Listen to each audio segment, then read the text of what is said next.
ٹھیک ہو گیا. تو آپ نے جیسے کہ آپ کو پتہ ہے کہ بہت سے اس طرح کے واقعات ہوتے رہتے ہیں کہ گیس سلنڈر کی دکانوں پہ دھماکے وغیرہ یا منی پیٹرول پمپ کی جیسے اس طرح کے حادثات پیش آتے رہتے ہیں. تو آپ نے اس پہ کتنی کو کارروائیاں کی ہیں جب سے آپ آئے ہیں؟ 6 ماہ کی کیا آپ کی پروگریس رپورٹ وغیرہ ہے؟ جی بالکل. اس پہ جو منی پیٹرول پمپ ہیں وہ تو کافی حد تک کم ہو گئے ہیں. بوٹلز وغیرہ میں لوگ ابھی بھی کافی ہیں کہ جو بوٹلز وغیرہ کے میں سیل کر رہے ہیں، لیکن اس میں تھوڑی سی ایک پرابلم یہ ہوتی ہے کہ بوٹل کا کوئی پتہ نہیں. کوئی کرانے کی شاپ ہے اس نے بھی 2-4 بوتلیں رکھی ہوں، کسی کی چکن کی شاپ ہے وہ بھی رکھ سکتا ہے، لیکن پراپر جو ایجنسیاں ہیں وہ جلدی ہائی لائٹ ہو جاتی ہیں. تو اس میں تقریباً جو ہے وہ ایل پی جی ریفلنگ پہ پچھلے 6 مہینے میں 493 FIRs دی گئی ہیں. منی پیٹرول پمپ پہ جو ہے وہ 149 جو ہے وہ FIR دی گئی ہیں. ان کا سامان بھی کنفسکیٹ کیا گیا ہے اور وہ ہم نے اس پہ کیا نام ہے کارپوریشن کے حوالے کیا. اس کے علاوہ سیکٹری RTA سے مل کر وہ بھی کوئی 200+ گاڑیوں سے سلنڈر اتار کر وہ بھی وہاں ہینڈ اوور کر دیے گئے.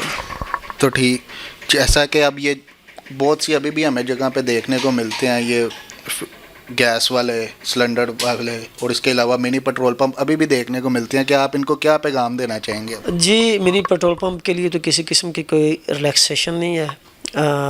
بہتر یہ ہے کہ وہ خود ہی ختم کر دیں.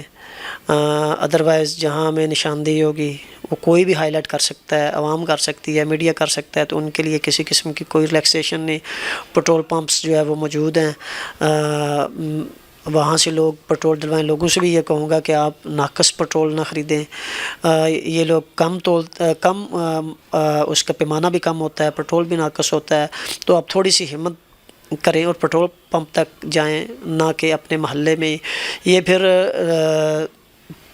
جو دکاندار ہیں جن کی شاپس ہیں ان سے بھی یہی ریکویسٹ ہے کہ آپ ان لوگوں کو شاپس کرائے پہ نہ دیں.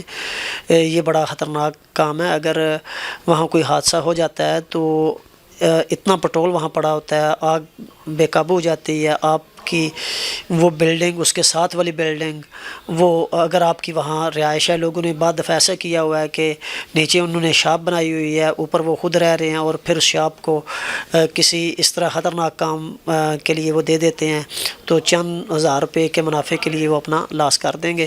تو ان لوگوں کو شاپ بھی نہ دیں. یہی میرا پیغام ہے. باقی LPG ریفلنگ ہے، LPG ریفلنگ گاڑیوں میں تو بالکل جو ہے وہ اس پہ ٹالریشن نہیں ہے، ٹالریٹ نہیں کریں گے.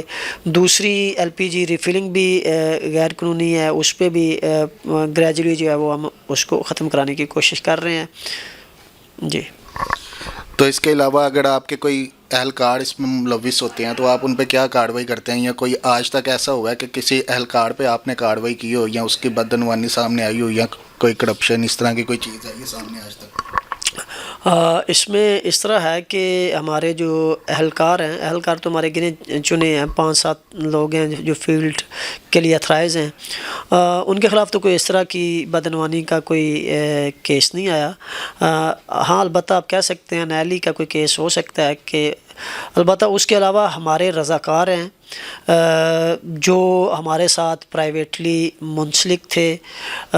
اصل میں ان کو منسلک کرنے کا مقصد یہ تھا کہ ان لوگوں کو ٹرین کیا جائے کسی ہنگامی حالات کے لیے، وہ عوام کی مدد کریں. لیکن ان لوگوں نے یہ کیا کہ سول ڈیفنس کا نام یوز کرتے ہوئے انہوں نے لوگوں کو لوٹنا شروع کیا، ان سے رشوت لیتے رہے.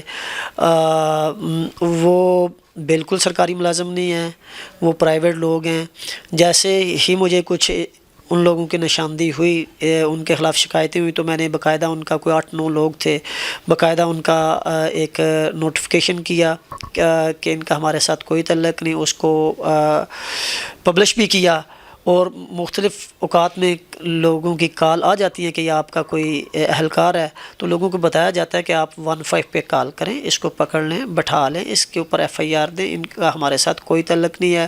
تو آپ کے چینل کے وساطت سے میں یہ پیغام دوں گا کہ ایسے لوگ چاہے وہ میرا اہلکار ہی کیوں نہ ہو، آپ ان کو بالکل ان کے ساتھ تعاون نہ کریں.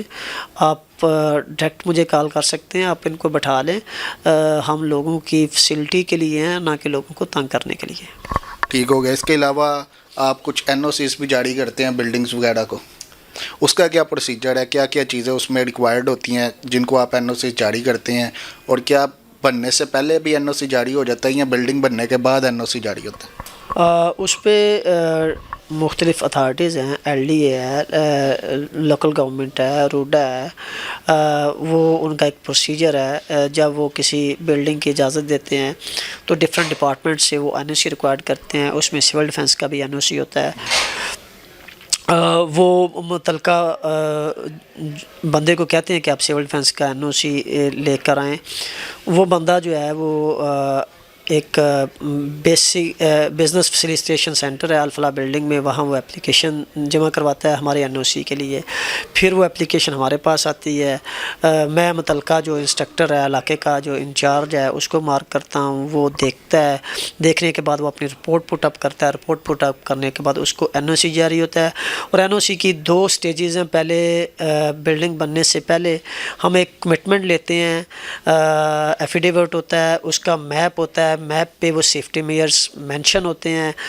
پھر اس کو جو ہے وہ ہم اجازت دیتے ہیں, NOC دیتے ہیں کہ وہ بلڈنگ کنسٹرکٹ کر لے. کنسٹرکشن کے بعد جو ہے پھر ایک نیا پروسیس ہے کہ کیا اس نے جو کمٹمنٹ کی تھی, جو سیفٹی میئرز ہم نے اس کو دیے تھے, جو اس نے میپ پہ انکلوڈ کیے تھے, کیا اس نے وہ اڈاپٹ کر لیے ہیں. وہ اڈاپٹ کر لیتا ہے تو پھر ہم اس کو ایک فائنل NOC دیتے ہیں. اس میں بنیادی 2-3 چیزیں ہیں جو اس نے اڈاپٹ کرنی ہوتی ہے. ہائی رائز بلڈنگ کا اپنا فائر فائٹنگ کا ایک سسٹم ہوتا ہے جس کو ہم ہائیڈرنٹ کہتے ہیں, وہ لازمی ہونا چاہیے. پھر ایگزٹ, سیفٹی ایگزٹ لازمی ہونے چاہیے. اس کے علاوہ پھر فائر ایکسٹنگشرز ہیں, الارم وغیرہ ہیں, یہ چیزیں جو ہے اسموک ڈیٹیکٹر ہیں, یہ چیزیں لازمی ایک بلڈنگ میں ہونی چاہیے. ٹھیک ہو گیا. اس کے علاوہ آپ کے پاس کتنے انسٹرکٹرز ہیں, کیا کام کرتے ہیں, کتنے ان کے اضافی چارج ہیں, کتنے لوگوں کو آپ نے اضافی چارج بھی دیا ہوا ہے؟ نہیں, ایسا اضافی چارج تو کوئی نہیں ہے.